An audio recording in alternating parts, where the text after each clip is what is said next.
देखो, सोचना अच्छी बात है, प्लानिंग करना भी अच्छी बात है, लेकिन जब थिंकिंग ओवर थिंकिंग में बदल जाती है ना, तो वो हमें अपनी जेल में बंद कर लेती है। वो हमारे थॉट्स को जाल बना के बुन देती है। फिर तुम एक्शन नहीं ले पाते, तुम उसके बारे में कुछ सोच नहीं पाते, तुम उसके बाद तुम उसको इम्प्लीमेंट नहीं कर पाते, तुम उसको प्रोसेस नहीं कर पाते। वो फिर थिंकिंग ही करने में रह जाती है। हमारा ब्रेन हमें प्रोटेक्ट करने में हेल्प करता है और वो प्रोटेक्ट करता भी है, लेकिन वो जब हद से आगे बढ़ जाता है ना, आपकी प्रोटेक्ट करने से आगे आप उसको ओवर थिंक करने लगते हो, आप बहुत सारी चीज़ें, बहुत ज़्यादा सिनेरियो सोचने लगते हो, तो that's a not good sign for your thinking, और तुम्हारे थॉट्स के लिए वो सही नहीं है।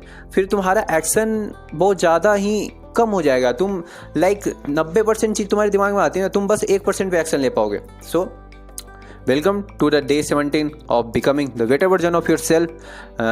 तो आज का टॉपिक कुछ ऐसा है कि बहुत ज़्यादा क्रिटिकल है, और हम लोग बहुत ज़्यादा क्लेम नहीं करते इसको, लेकिन हमें अंदर ही अंदर पता होता है कि हम ओवर थिंक कर रहे हैं। तो today topic is how to overcome with overthinking. और ओवर थिंकिंग है क्या, हम लोग सारी बात जानने वाले हैं। So why be overthink? क्योंकि first of all, sign of overthinking, तुम्हारा साइन क्या है कि तुम ओवर थिंक करते हो? तो लेट्स डिग इनटू इट कि तुम्हें कैसे पता चलेगा कि तुम ओवर थिंक करते हो। You always thought about pros and cons, endless pros and cons. Like अगर तुम चाहते हो कि तुम जिम जाना चाहते हो, तुम्हारे दिमाग में ख्याल आया, ठीक है, तुमने एक प्रोज एंड कॉन्स देख ली कि हाँ ठीक है, मैं जिम जाऊँगा तो मेरी पढ़ाई थोड़ी सी इफेक्ट होगी और मेरी बॉडी बन जाएगी। ठीक है, मेरी बॉडी बन जाएगी, प्रोज है। कौन सी है कि थोड़ी सी पढ़ाई इफेक्ट होगी, तो ठीक है। लेकिन अगर वही चीज़ बार बार होने लगे ना, तुम बार बार उसकी प्रोज एंड कॉन्स बार बार उसको याद करने लगो, बार बार उसके बारे में सोचने लगो, प्रोज एंड कॉन्स के बारे में, तो that's a not good thing.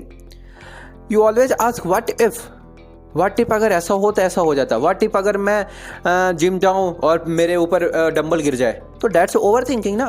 तुम्हारे हाथ टूट जाए तो तुम्हारी पढ़ाई नहीं हो पाएगी, that's overthinking. You don't have what if. You seek too many opinion, तुम बहुत ज़्यादा ही लोगों से पूछते हो कि हाँ ये सही होगा या नहीं होगा, ये कर सकता हूँ या नहीं कर सकता हूँ। तुम्हें लोगों को प्लीज़ करना पसंद है कि तुम उससे वैलिडेशन मांगते हो। और तुम जो इतना एनालाइज करते हो ना, ये तुम्हारे एक्शन को पैरालाइज कर देता है, तुम्हारे एक्शन को बहुत ज़्यादा कम कर देता है। You always regret over the past decision. तुम ठीक है, पास्ट में कुछ गलती हो गई तुमसे, तो उस पर रिग्रेट करते रहते हो। You don't have to regret, okay.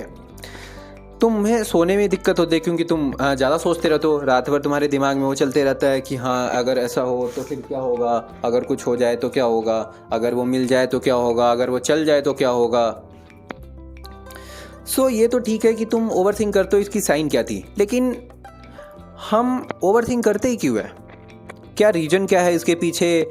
क्या हमारा थॉट चाहता क्या है, या फिर हमारी प्रोसेस होती कैसे है? So first of all reason ये है ना कि तुम फेलियर से डरते हो। तुम डरते हो कि तुम फेल हो जाओगे। तुम ओवर थिंक इसलिए करते हो कि अगर मैं वो एक्शन करूं और अगर वो एक्शन फेल हो जाए, तो तुम उस चीज़ से डरते हो कि वो फेल ना हो जाए, इसलिए तुम ज़्यादा प्रोसेस करते हो। तुम परफेक्शन की तरफ जाते हो कि अगर वो चीज़ परफेक्ट रहे तभी मैं करूँगा। अगर वो 100% तुम्हारा उसको, अगर उसका तुम्हें आउटकम पता हो ना 100%, तभी वो तुम करते हो, ठीक है। तो डैट से क्यों करते हो, ठीक है। तुम हमेशा पास्ट एक्सपीरियंस को लेके बैठ जाते हो, तुम्हें उसे सीखना चाहिए, लेकिन तुम सोचते हो कि अगर पास्ट में ऐसा हुआ तो अभी भी हो सकता है, क्यों नहीं हो सकता। फिर तुम ओवर थिंक करने लगते हो। You always compare your self with other, और लगान कि वो हमसे बेटर डिसीजन लेते हैं और तुम्हें लगता है कि वो हमसे बेटर डिसीजन लेते हैं। सो ये सारी चीज़ें हैं ना, तुम्हारे कॉन्फिडेंस को बहुत ज़्यादा डैमेज कर रही है। हमें अपने इंट्यूशन और गट फीलिंग को ज़्यादा प्रायोरिटाइज करना होगा, हमें उस पर ध्यान देना होगा। So how to take action to become to don't overthink ज़्यादा, ठीक है। ज़्यादा ओवर थिंक क्यों कैसे ना करें? तो ये first of all you have to set a decision boundary. तुम्हें एक बाउंड्री सेट करनी होगी बिना किसी गिल्ट के, ठीक है। लाइक अगर तुम जिम जाना चाहते हो तो तुम्हें एक डिसीजन बाउंड्री सेट करनी होगी, ठीक है, कि मैं 24 घंटे से पहले ये डिसीजन ले लूँगा कि मैं जिम जाना चाहता हूँ या नहीं जाऊँगा, मैं जाना चाहता हूँ या नहीं जाना चाहता हूँ। अगर तुम जाना चाहते हो तो ठीक है तुम जाओ, नहीं जाना चाहते तो तुम उससे पहले डिसीजन ले लो, ठीक है, नहीं जाना चाहता नहीं जाना चाहता। सेकंड थिंग, तुम्हें परफेक्शन की तरफ भागना नहीं है। You always have to like good enough. अगर कुछ चीज़ गुड इनफ है ना, तो you can go with that. तुम हर टाइम सारी सिनेरियो नहीं सोच सकते। तुम हर टाइम परफेक्शन के पीछे नहीं भाग सकते कि अगर ये 100% सही हो तभी मैं ये काम करूँगा। यू ठीक है, अगर कुछ चीज़ें गुड इनफ भी है तो you can go for it, तुम जाओ उसके पीछे।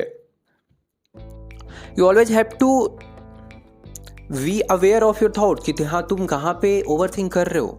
तुम ओवर थिंक इस टाइम पे कर रहे हो, इस सिनेरियो पे कर रहे हो, इस चीज़ें पे कर रहे हो, इस टॉपिक पे कर रहे हो, ठीक है। Fourth thing, listen to your gut feeling. हमेशा तुम्हारी गट फीलिंग ख़राब नहीं होती या फिर वो कभी गलत नहीं कहती। Gut feeling is always be right. अगर तुम पॉजिटिव, अगर तुम मोटिवेशनल, तुम इंस्पायरिंग पर्सन हो ना, अगर तुम हो तो तुम्हारी गट फीलिंग तुम्हें रास्ता दिखाती है, तुम्हें आगे बढ़ने के लिए, तुम्हें आगे की चीज़ों करने के लिए। Fifth thing, you have to focus on your action not just thought. तुम्हें एक्शन करना होगा, ना कि बस तुम्हें उसके बारे में सोचते रहना होगा। तुम्हें वो करके दिखाना होगा, ना कि बस उसके सिनेरियो देखना होगा कि अगर ऐसा हो ऐसा हो ऐसा हो तो क्या होगा, ठीक है। सिक्स्थ थिंग, तुम्हें अपने पास से सीखना होगा, ना कि बस डर के रहना है। तुम्हें पहले की गलतियों से इंस्पायरेशन लेनी है कि हाँ ठीक है ये गलती हुई तो अगली बार से नहीं करूँगा, ना कि बस उसे डरते रहना कि अगर ये गलती होगी तो फिर ये हो सकती है तो इससे अच्छा मैं करूँ ही ना, इससे अच्छा मैं नहीं करूँ तो ज़्यादा अच्छा है ना। एंड द लास्ट और बहुत ज़्यादा इंपॉर्टेंट है, you have to limit your information overload.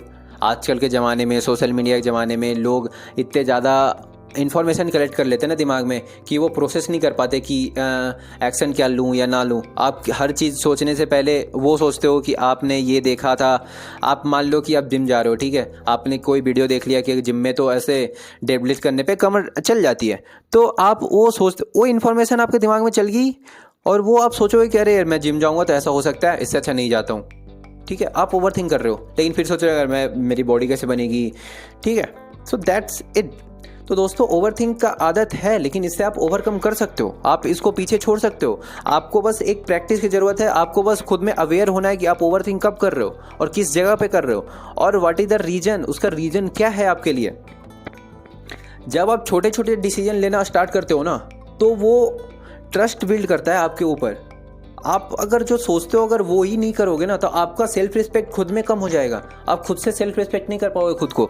So you have to trust your gut feeling. आपका जो गट्स बोल रहा है, आपकी जो छोटी छोटी जो चीज़ें बोल रही है ना, उस पर आपको बिलीव करना होगा और उस पर आपको एक्शन लेना होगा। आप वो फुलफिल करो उसके अपने गट फीलिंग को।